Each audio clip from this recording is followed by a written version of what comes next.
Your style is very evocative and you give a lot of space on no spoken words. And how did you use images to tell such a private story? So I think it's because it's such a personal story on one hand, but as you say, it's also international. I think that it's hard to say how to do it in pictures, but it's a group work, you know. So because I had Evgenia, my actress, and we worked together on my previous short, and I know that she can say so much without saying a word. So I knew I don't need a lot of dialogues with her. And also I knew that I want these long shots and moving, so it will feel, so you can really feel close to the character. Okay. Yeah. Mila is a woman divided by two words, Israel and That's Poland, right. works and family.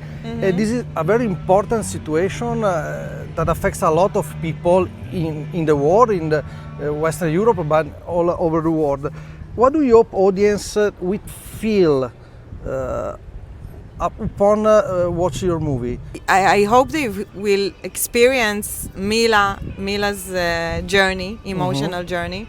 I know that there's a few reactions for the film, like there are people that really on Mila's side and people that on her daughter's side. So it's interesting because it evokes a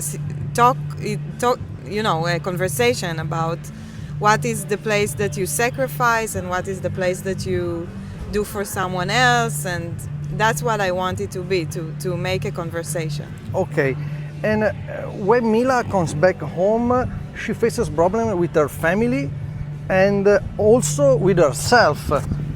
Is a very complex character, Mila. Right.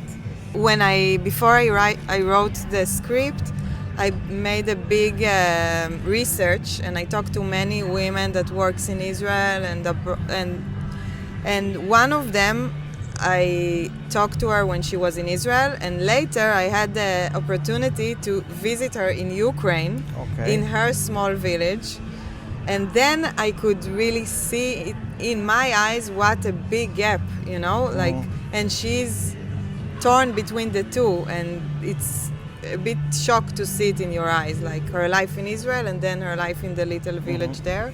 So it was important for me to show it. Being selected for Cannes Film Festival is a great recognition for our works. What does it mean to you bring Mama in this festival? Of course, it's the best start the film could have. It's the biggest festival and most important, and we are super honored to be part of it. And it's like a dream to be part of this long tradition of cinema. So, how was work again with her?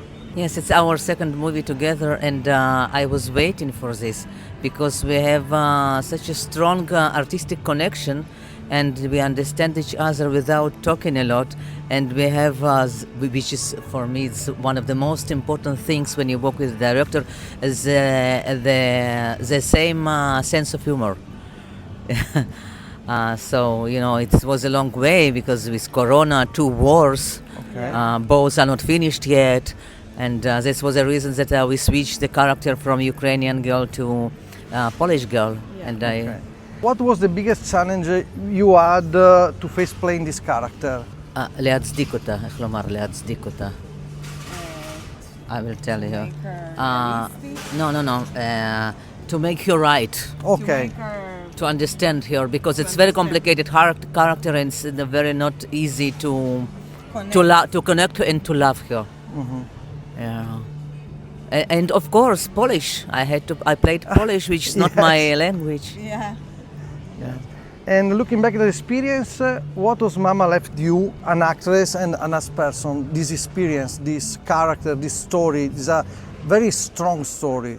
It's a very strong story. It's of course was great experience to understand her, as I said, and to work together, to discover her together. It took us a long time. When we became calm and we felt really already we found her. But at the same time, it may be as a mother, to think a lot. It's very strong The for a mother. perspective, yeah. Whereas, what is this thing, mother's love, and where is this thin line when the mother's love became a poison? You know, that's how I say. No one became clever in this life No, from the experience of others. You know, it's the same about children.